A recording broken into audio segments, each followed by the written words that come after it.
اعوذ باللہ من الشیطان الرجیم بسم اللہ الرحمن الرحیم الف لام میم ذالک الکتاب لا ریب فیہ ھدی للمتقین۔ پناہ مانگتا ہوں میں اللہ کی شیطان مردود سے، اللہ کے نام سے شروع جو بہت مہربان رحم فرمانے والا ہے۔ یہ بسم اللہ کا ترجمہ ہے، یہ تو آپ لکھیں اس لیے کہ بسم اللہ لکھی ہوئی ہے۔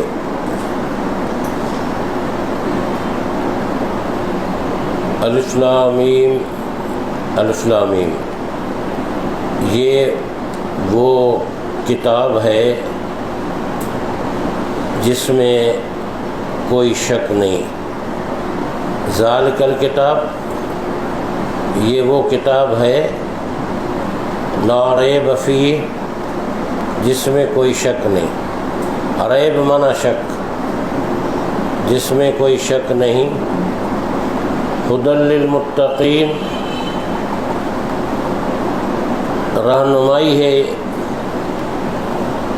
اللہ سے ڈرنے والوں کے لیے، متقین۔ ٹھیک ہے، الف لام میم، یہ وہ کتاب ہے جس میں شک نہیں، رہنمائی ہے اللہ سے ڈرنے والوں کے لیے، یا ہدایت ہے اللہ سے ڈرنے والوں کے۔ ہدایت اور رہنمائی ایک ہی بات ہے۔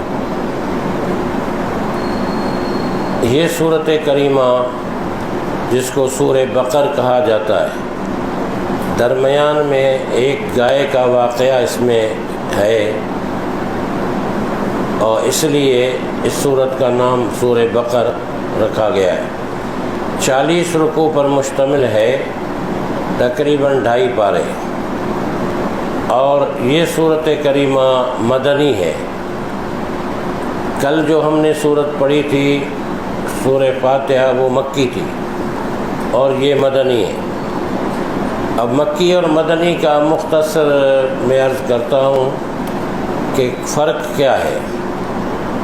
پہلی بات تو یہ کہ قرآن کریم مکہ شریف میں نازل ہونا شروع ہوا غار حرا سے، اور 23 سال تک جو ہے 13 سال تک 13 سال مکی زندگی میں قرآن نازل ہوتا رہا، 13 سال۔ پھر حضور کبھی سفر میں بھی ہوتے تھے، کبھی گھر پر ہوتے تھے، کبھی مسجد نبوی میں ہوتے تھے، کبھی جہاد میں ہوتے تھے، کبھی نمازوں میں ہوتے تھے، تو قرآن نازل ہوتا رہتا۔ اور پھر آپ نے ہجرت فرمائی تو 10 سال قرآن پاک مدینے میں نازل ہوتا رہا۔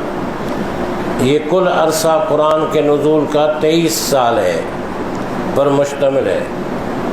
پہلا فرق تو یہ ہے کہ جو مکے میں اور مکے کے اطراف میں ہجرت سے پہلے آیتیں نازل ہوئیں ان کو مکی کہا جاتا ہے، سورتوں کو، اور جو ہجرت کے بعد مدینہ شریف میں جانے کے بعد نازل ہوئی ان کو مدنی کہا جاتا ہے۔ ایک فرق تو یہ ہے۔ دوسرا فرق ظاہری طور پر یہ بھی ہے کہ جو مکی صورتیں ہیں ان کے مضامین یعنی آیتیں چھوٹی چھوٹی بھی ہیں، اور صورتیں بھی چھوٹی ہیں۔ مثلا پورا 30واں پارہ جو ہے اس میں 1-2 صورت کو چھوڑ کر باقی سب مکی ہے، 29واں بھی اسی طرح ہے۔ تو مدنی صورتیں بڑی ہوتی ہیں، مکی صورتیں چھوٹی ہوتی ہیں۔ تیسرا پوائنٹ اس میں یہ ہے کہ مکی صورتیں جو ہیں ان میں مضامین کے اعتبار سے توحید، رسالت، آخرت، توحید، رسالت، آخرت۔ توحید کا مطلب ہے اللہ تعالیٰ کی یکتائی، اسی پر بحث ہوتی تھی۔ اسی کے مقابل بت بنائے گئے اور شرک کو اپنایا لوگوں نے۔ تو سب سے پہلے توحید، پھر رسالت۔ رسول کے سلسلے میں ان کا تصور تھا کہ ہم میں سے کسی بڑے آدمی کو رسول بنایا جاتا، ایک غریب آدمی کو، عام آدمی کو رسول کیوں بنایا گیا؟ تو مکی صورتوں میں رسالت کا بیان بھی ہے۔ تیسرا، آخرت کے لیے وہ لوگ کہتے تھے کہ آخرت ہوگی نہیں ہوگی، ہوگی تو کیا ہوگا، نہیں ہوگی تو کیا ہوگا، شک میں پڑے رہتے تھے۔ تو مکی صورتوں میں اسی حوالے سے بیان آیا ہے۔ تو یہ 3 پوائنٹ آپ اگر یاد کر لیں کہ مکی صورت مکے میں نازل ہوئی، مدنی مدینے میں ہوئی، مکی صورتیں چھوٹی ہیں اور مدنی بڑی ہیں۔ مکی صورتوں میں جو ہے وہ توحید، رسالت، آخرت کا بیان ہے، اور مدنی صورتوں میں معاشرتی زندگی، اخلاقیات ہے، سیاسیات ہے، اقتصادیات ہے، رہن سہن کی باتیں ہیں، طریقے ہیں، تہذیب ہے، تمدن ہے، فیصلے ہیں، کچھ واقعات ہیں نصیحت والے، یہ مدنی صورتوں میں۔ اس لیے مدنی صورتیں بڑی بڑی ہیں۔ اور مثلا سورہ بقر مدنی ہے، آل عمران مدنی ہے، سورہ نساء مدنی ہے، سورہ انفال مدنی ہے، بڑی بڑی صورتیں مدنی۔ یہ صورت کریمہ میں بنی اسرائیل کا بھی بڑا تذکرہ آئے گا، اور کچھ تذکرہ نصارہ عیسائیوں کا بھی آئے گا۔ اب یہ اس لیے کہ مکے میں جب قرآن نازل ہو رہا تھا تو یہ 2 طبقے تھے۔ مکے میں تو یہ دونوں نہیں تھے، لیکن عرب میں تھے۔ عیسائی نجران میں، یمن کی طرف تھے، یہودی جو ہے مدینے میں تھے، اور یہ اہل کتاب بھی تھے۔ ایک کے پاس توریت تھا، ایک کے پاس انجیل تھا۔ دوسری بات یہ کہ یہ پڑھے لکھے بھی یہ لوگ تھے۔ اچھا، نبیوں کا سلسلہ بھی زیادہ تر جو ہے وہ بنی اسرائیل میں آیا۔ حضرت موسیٰ علیہ السلام سب سے بڑے نبی ان کے تھے ہیں، اور ان کے بعد تقریباً 4000 نبی آئے بنی اسرائیل میں، جو فالو کرتے تھے حضرت موسیٰ علیہ السلام کی نبوت و رسالت کو اور تورات کو۔ تو ان کا تذکرہ اس لیے آیا ہے کہ وہ مسلمانوں کے قریب رہتے تھے اور اہل کتاب بھی تھے۔ ان کے نشیب و فراز، ترقی اور تنزل، انعام اور اکرام اور پھر پھٹکار بعد میں، اس کا لازمی امت مسلمہ کو یہ کہا گیا کہ تم ان کی طرح نہیں ہونا، جس طرح بنی اسرائیل ہو یا عیسائی ہو۔ ان کا تذکرہ آدم علیہ السلام کی پیدائش،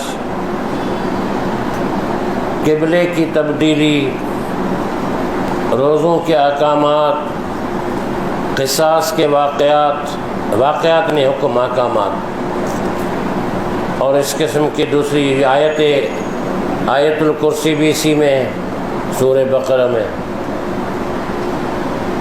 تو یہ مضامین انشاءاللہ آئیں گے۔ الف لام میم، یہ حروف مقطعات کہلاتے ہیں۔ مقطعات کہتے ہیں جدا جدا حرف، الف لام میم، پھر ان پر مد ہے تو ہم اس کو کھینچ کر کے پڑھیں گے، الف لام میم، سانس نہیں لینی ہے بیچ میں۔ مد جو ہے، بڑا مد، چھوٹا مد، متوسط مد اور چھوٹا مد، 3 قسم کے مد ہوتے ہیں۔ ایک مد ہوتا ہے جو سب سے بڑا ہے، اس کے لیے 3 کھڑی الف جو ہوتے ہیں نا، اتنا لمبا کرنا ہوتا ہے، الف لام میم، 3 کھڑی۔ اور متوسط مد جو ہوتا ہے اس کے لیے 2 الف کھڑی جو ہے 2 کے برابر پڑھا جاتا ہے، اور جو چھوٹا مد ہوتا ہے وہ 1 الف کھڑی آ کے مطابق پڑھا جاتا ہے۔ یہ بہت ساری صورتوں کے نام ہیں الف لام میم، آگے بھی، لیکن کبھی ان کے ساتھ الف لام را ہے، کبھی الف لام میم صاد ہے، عین سین قاف، اسی طرح، لیکن الف لام میم سے ان کا آغاز ہے۔ پہلی بات تو یہ کہ نبی صلی اللہ علیہ وسلم نے فرمایا کہ قرآن کے ایک حرف پڑھنے سے اللہ تعالیٰ 10 نیکیوں کا ثواب عطا فرماتا ہے، 10 گناہ معاف فرماتا ہے، اور 10 مزید اللہ تعالیٰ ثواب عطا فرماتا ہے۔ نبی صلی اللہ علیہ وسلم نے فرمایا کہ میں نہیں کہتا کہ الف لام میم ایک حرف ہے، بلکہ الف حرف ہے علیحدہ، لام حرف ہے علیحدہ، میم حرف ہے علیحدہ، تو کتنے حروف ہے؟ 3۔ صرف الف لام میم پڑھنے سے اللہ تعالیٰ 30 نیکیوں کا ثواب عطا فرماتا ہے، الف لام میم۔ اچھا، اس کے معنی کیا ہے؟ کسی مفسر نے حتمی طور پر ترجمہ کرنے والے نے ان حروف مقطعات کا معانی جو ہے وہ نہیں بتائی کہ یہ اس کا معنی ہے، اس کے علاوہ نہیں ہے، اندازے لگائے ہیں لیکن حتمی معنی نہیں۔ پھر یہ کیوں آ گئے ہیں؟ بے مقصد ہے؟ نہیں، قرآن کا کوئی لفظ بے مقصد نہیں ہے، تکرار والا بھی نہیں ہے، ریپیٹیشن نہیں ہے۔ با مقصد اور ریپیٹیشن تو ہوتا ہے تو بے مقصد ہوتی ہے۔ تو اصل میں عرب میں ایک رواج تھا خط لکھنے کا، تحریر کا، کہ اس کے شروع میں کچھ الفاظ جو ہے نشانی کے طور پر بڑے بڑے الفاظ دیے جاتے تھے، وہی طریقہ ان صورتوں میں اپنایا گیا ہے۔ دوسری بات یہ ہے کہ بعض مفسرین کہتے ہیں کہ الف لام میم اس صورت میں زیادہ یہ حروف استعمال ہوئے ہیں، یہ حروف جو ہیں وہ زیادہ استعمال ہوئے ہیں، تو جو زیادہ استعمال ہوئے ہیں اس کا نشانی کے طور پر الف لام میم شروع میں آیا۔ بعض کہتے ہیں کہ الف سے مراد اللہ ہے، لام سے مراد جبریل علیہ السلام ہے، میم سے مراد محمد صلی اللہ علیہ وسلم ہے۔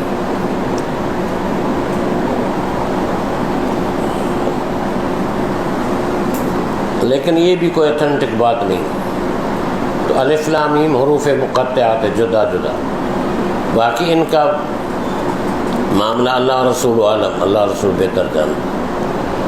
ذالک الکتاب، ذالک یہ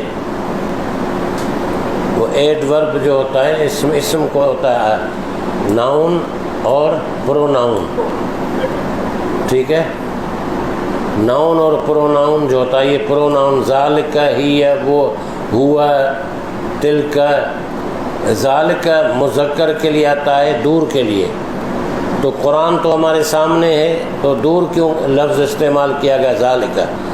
اس لیے کہ قرآن کا مرتبہ بلند ہے، تو کہا گیا کہ یہ بلند رتبہ کتاب، اس کی طرف اشارہ کر دیا۔ الکتاب قرآن کا نام ہے، قرآن کے بہت سارے نام قرآن ہی میں ہیں، العلم بھی ہے، النور بھی ہے، القرآن بھی ہے، اور الکتاب بھی ہے، یہ قرآن کے نام ہیں۔ لا ریب فی، لا منع نہیں، ریب منع شک، اس فی منع میں، اس میں شک نہیں ہے۔ ھدی للمتقین، یہ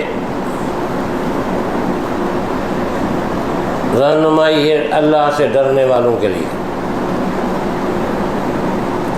متقین جو اللہ سے ڈر، متقی تقوی مانا بچنا، جیسے ڈاکٹر ایک فہرست دیتا ہے نا کہ یہ دوائیوں کی اور یہ پرہیز کی ہے، اس سے بچنا ہے تمہیں، یہ تقوی ہے تمہاری۔ تو اس کے کئی درجے ہیں، عام لوگوں کا تقویٰ اور خاص لوگوں کا تقویٰ، خاص الخاص کا تقویٰ، اور یہ بڑھتا جاتا ہے۔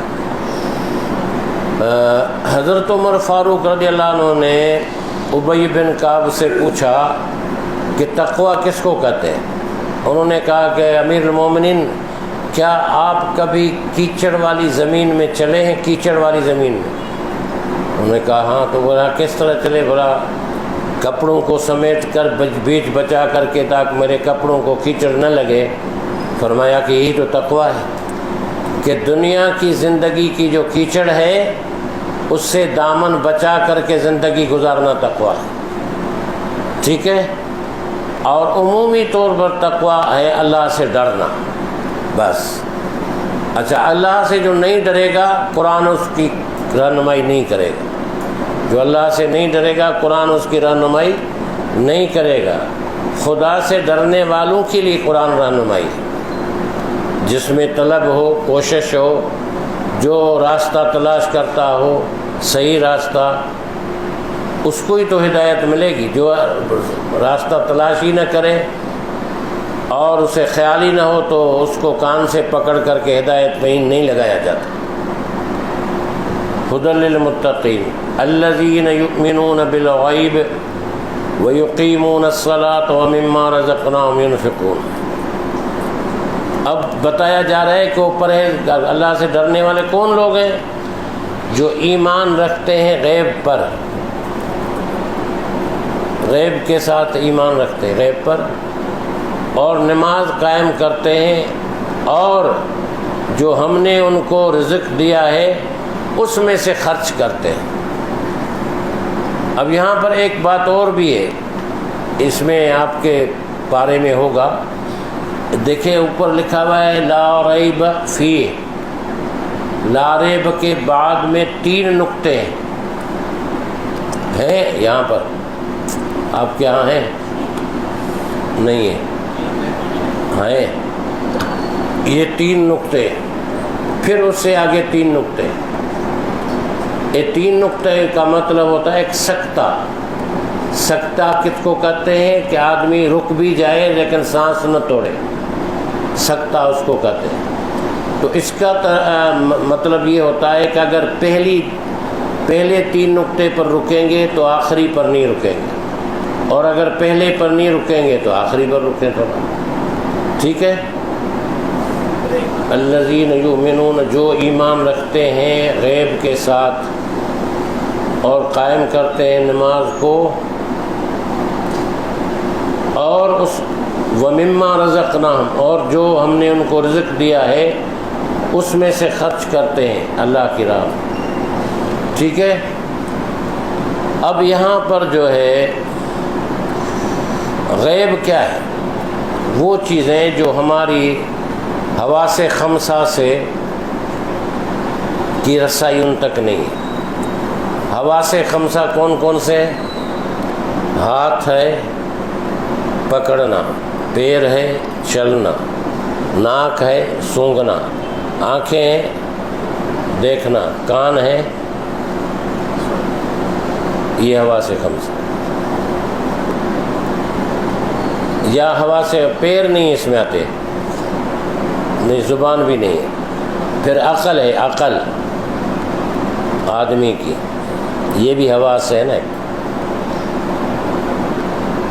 بعض چیزیں ایسی ہیں جو ان چیزوں سے ماورا ہے، ان سے ان کو سمجھا نہیں جا سکتا۔ مثلا جنت ہے، دوزخ ہے، صراط ہے، میزان ہے، اگلے جہان کی جتنی باتیں ہیں وہ نہ تو دیکھی جا سکتی ہیں، نہ سونگھی جا سکتی ہے، نہ پکڑی جا سکتی ہیں، نہ چکھی جا سکتی ہے، نہ ذائقہ بھی ہے اس میں۔ وہ غیب ہے جو ہم سے غائب ہے، اس پر ایمان رکھتے ہیں۔ ہم نے اللہ کو بھی نہیں دیکھا، جنت و دوزخ کو بھی نہیں دیکھا، نبی صلی اللہ علیہ وسلم نے ہمیں بتایا، ہم اس پر ایمان رکھتے ہیں۔ یہ ایمان بالغیب ہے، ٹھیک ہے؟ وَيُقِيمُونَ الصَّلَاةَ، اور نماز قائم کرتے ہیں۔ نماز صرف پڑھتے نہیں ہیں، اگر پڑھنا ہوتا تو یہاں آتا کہ يَقْرَؤُونَ الصَّلَاةَ، نماز پڑھتے، لیکن یہاں یقیمون الصلاۃ، نماز قائم کرتے ہیں۔ کسی چیز کو قائم کرنا اور بات ہے، صرف اس کو سرسری دیکھنا یا اٹھانا یہ علیحدہ چیز۔ نماز قائم کرنا مانا اس کے آداب کے ساتھ، اس کے ارکان کے ساتھ، خشوع خضوع کے ساتھ، جو نماز کا حق ہے۔ وَمِمَّا رَزَقْنَاهُمْ يُنْفِقُونَ، اور جو ہم نے ان کو رزق دیا ہے اس میں سے خرچ کرتے۔ اللہ نے یہ نہیں کہا ہے کہ تم سب ابو بکر بن جاؤ گے، بلکہ ابو بکر کی وہ تو تھا جس نے سب کچھ قربان کر دیا تھا، لیکن تمہارے لیے حکم ہے کہ جو ہم نے تمہیں رزق دیا ہے اس میں سے کچھ خرچ کرو اللہ کی راہ، اس میں سے کچھ خرچ کرو اللہ کی راہ میں، تو اس سے بڑھتا رہے گا تمہارا رزق، اس میں برکت بھی پڑے گی اور بڑھتا رہے گا۔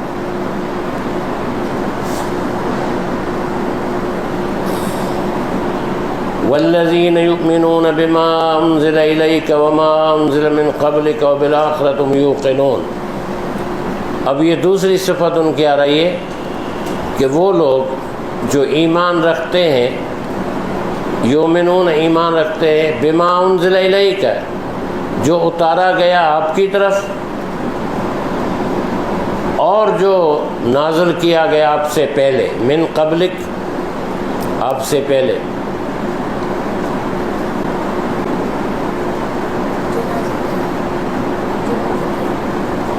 جو اتارا گیا یا نازل کیا گیا آپ کی طرف، وما انزل من قبلک اور جو نازل کیا گیا آپ سے پہلے، وبالآخرۃ هم یوقنون اور آخرت پر وہ یقین رکھتے ہیں۔ یہ بھی متقین کی یعنی اللہ سے ڈرنے والوں کی نشانی ہے کہ جو اللہ تعالیٰ نے آپ پر قرآن نازل کیا اس پر بھی ایمان رکھتے ہیں، جو آپ سے پہلے اتارا گیا توریت انجیل وغیرہ اس کو بھی اللہ کی کتاب مانتے ہیں۔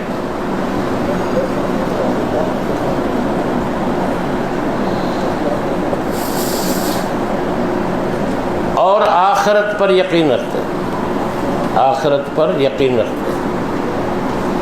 آخرت کا عقیدہ انسان کو سیدھے راستے پر رکھتا ہے کہ اس میں سمجھتا آدمی کہ میں جو یہاں کروں گا اسے پوچھا جائے گا، حساب کتاب دینا ہوگا، اللہ کے سامنے کھڑا ہونا ہوگا۔ اولئک علی ھدی من ربہم واولئک ھم المفلحون۔ یہ لوگ ہیں، اولئک یہ لوگ ہیں، علی ھدی ہدایت پر، من ربہم اپنے رب کی طرف سے، یہ لوگ ہیں ہدایت پر اپنے رب کی طرف سے۔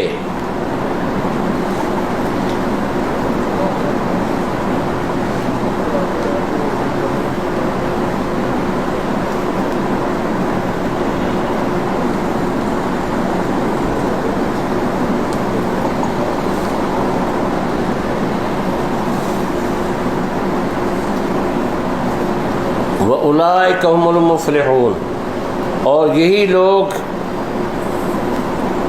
فلاح پانے والے ہیں، کامیاب ہیں، یہی لوگ فلاح پانے والے ہیں، مفلحون فلاح پانے والے ہیں۔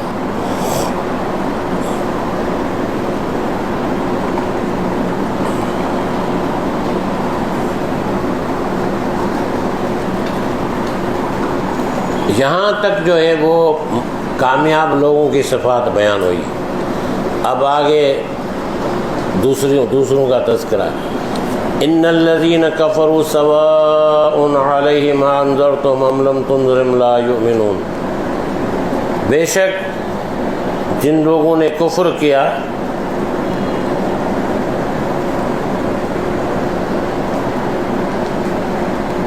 کفروا کفر کیا، کفر ایک آدمی نے کفر کیا، کفروا سب نے، زیادہ لوگوں نے، جنہوں نے کفر کیا، انکار کیا، برابر ہے ان پر، سواء منا برابر ہے، علیہم منا ان پر، اانذرتم ام لم تنذرہم کہ آپ ان کو ڈرائیں یا نہ ڈرائیں، آپ ان کو خبردار کریں یا نہ خبردار کریں، ڈرائیں یا نہ ڈرائیں، خبردار کریں یا نہ خبردار کریں، لا یؤمنون وہ ایمان لانے کے نہیں ہیں،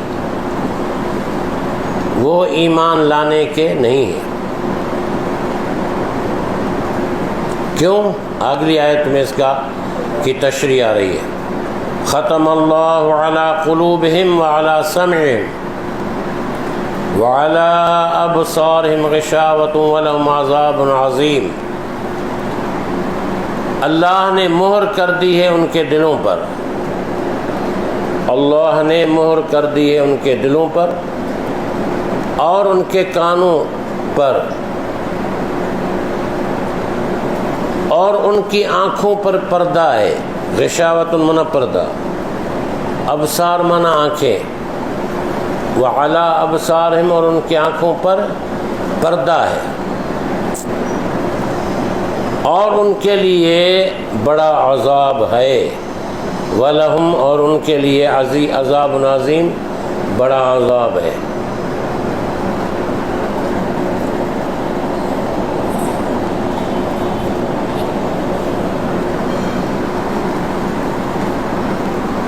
اچھا، اب یہاں پر ایک اعتراض ہوتا ہے کہ جب اللہ تعالیٰ نے مہر لگا دی تو ان بیچاروں کا کیا قصور ہے؟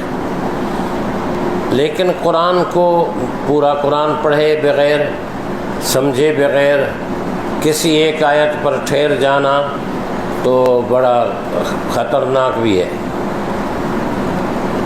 یہ اللہ نے مہر لگائی اس لیے نہیں کہ وہ پہلے سے مہر لگ گئی پیدا ہوتے ہی، انہوں نے اعمال ایسے کیے کہ از خود ان کے دلوں پر مہر لگ گئی، کانوں پر اعمال ان کے. جیسے ڈاکٹر کے پاس کوئی ایسا مریض لایا جائے کہ ڈاکٹر کہے کہ تم نے دیر کر دی، اب یہ مرض اس کا لا علاج، مرض اس کا لا علاج ہے، تو اس میں کسی ڈاکٹر کا قصور نہیں ہے. دوسری بات یہ ہے کہ سورہ مطففین 30ویں پارے میں وہاں پر اس کی وضاحت ہے. اللہ نے فرمایا بل ران سکتا بھی ہے علی قلوبہم ما کانوا یکسبون. اللہ تعالیٰ نے ان کے دلوں پر مہر کر دی، زنگ لگ گیا اس لیے کہ جو یہ کرتوت کرتے تھے ان کی وجہ سے. تو اصل میں اس میں اللہ کا قرآن کا قصور نہیں ہے، ان کا اپنا قصور ہے. ٹھیک ہے، یہ ترجمہ ہوا الحمدللہ آج سورہ بقر کا. اب سوالات کیا ہیں؟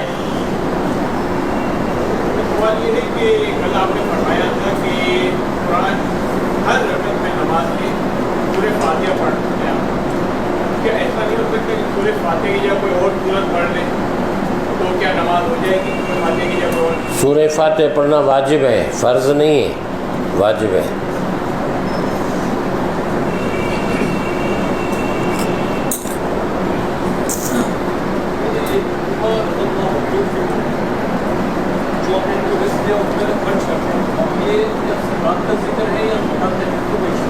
ہاں، زکوٰۃ سے ہٹ کے.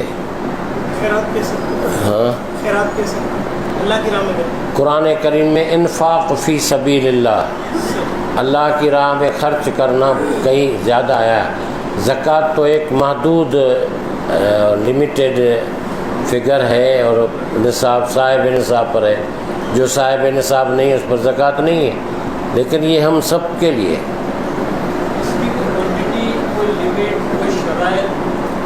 نہیں، شرائط نہیں ہے. ایک آیت میں قرآن میں اللہ نے فرمایا کہ وَيَسْأَلُونَكَ مَاذَا يُنْفِقُونَ قُلِ الْعَفْوَ. آپ سے پوچھتے ہیں کہ ہم کیا خرچ کریں، آپ ان سے فرمائیں جو تم سے بچا رہے ضروریات سے وہ اللہ کی راہ میں خرچ کرو.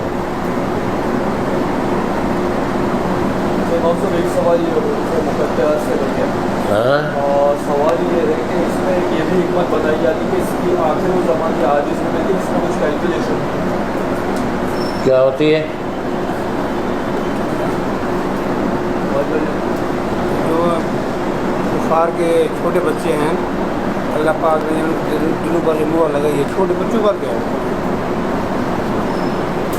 چھوٹے بچوں کے متعلق متعدد اقوال ہیں. بعض کہتے ہیں کہ کفار کے چھوٹے بچے خادم بنا دیے جائیں گے جنتیوں کے، جنت میں وہ بھی جائیں گے. ان کا کوئی کیا دوبارہ نہیں؟ ہاں، ان کا تو قصور نہیں ہے نا. مولانا صاحب انسان جب پیدا ہوتا ہے تو وہ دین حنیف یا دین اسلام پہ پیدا ہوتا ہے. دین فطرت اس کا اسلام، پیدائشی دین اس کا اسلام. اب عرف مقدیات کے بارے میں ایک یہ سنا گیا ہے کہ جو آخر الزمان کی حادث سے مجھے حدیث کا نہیں پتہ لیول کیا ہے، تو اس میں یہ ہے کہ ایک کیلکولیشن بھی ملتی ہے، ایک ہڈن سیکریٹ آپ کہہ لیں کہ مطلب آپ سے سب کے بعد یہ یہودی آیا اور اس نے آپ سے پوچھا کہ قیامت کب آئی، تو آپ نے اس سے ریلیٹ کیا کہ الف لام میم کو اس نے کیلکولیشن بتائی. پھر اس طرح جو معاملہ ہے تو یہ حدیث کا صحیح ہے یا نہیں؟ نہیں، یہ نہیں. ایک بات آپ سمجھ لیں کہ ہمارے ہاں کہتے ہیں کہ ہر آیت کا شان نزول ہے. ہر آیت کا شان نزول نہیں ہوتا. کسی مسئلے کے متعلق کوئی ہوتی چیز یا کوئی کسی نے سوال کیا ہوتا ہے تو اس کی شان نزول ہے.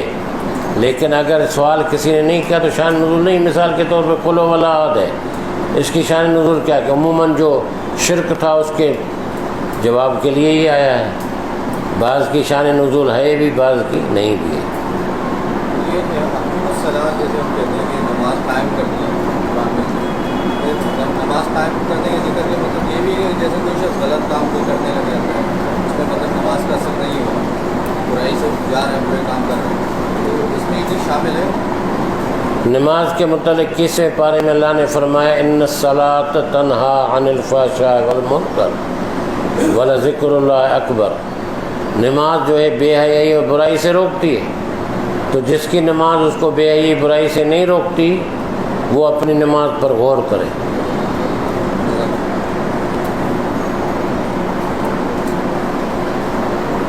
جی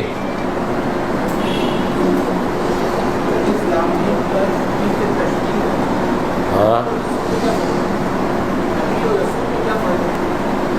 نبی اور رسول میں تھوڑا سا فرق ہے. رسول وہ رسول نبی بھی ہوتا ہے، پیغمبر بھی ہوتا ہے. ہر نبی رسول نہیں ہوتا. رسولوں کی تعداد 312 13 14 ہے اور نبیوں کی تعداد 1,24,000 کم و بیش ہے. رسول وہ ہے جس کو کتاب دی جاتی ہے، صحیفہ دیا جاتا ہے، شریعت دی جاتی ہے، اس کو وہ رسول ہے. اور نبی ان کو فالو کرتا ہے. جیسے حضرت موسیٰ علیہ السلام کی امت میں 4000 نبی آئے، ان میں سے کوئی رسول نہیں تھا. حضرت موسیٰ علیہ السلام رسول تھے، یا حضرت ہارون علیہ السلام ان کے بھائی تھے ساتھ ان کے، تو حضرت موسیٰ علیہ السلام رسول تھے، حضرت ہارون علیہ السلام نبی تھے، رسول نہیں تھے. بس اتنا سا فرق ہوتا ہے. اور رسولوں کے ساتھ اللہ نے وعدہ کیا ہے کہ وہ بالآخر غالب ہو کر رہیں گے، اور ایسا دنیا میں قرآن نے بھی ثابت کیا ہے. کوئی رسول قتل نہیں ہوا ہے، شہید نہیں ہوا ہے. نبی شہید ہوا ہے، رسول شہید نہیں ہوا ہے. ٹھیک ہے. الحمدللہ رب العالمین والصلاۃ والسلام علی سیدنا اللہم ارحمنا وانصرنا وعافنا واہدنا وارزقنا واحفظنا واشفنا ربنا انک رؤوف رحیم. اللہم صلی علی محمد النبی الامی وآلہ صحابہ اجمعین. جزاکم اللہ خیرا.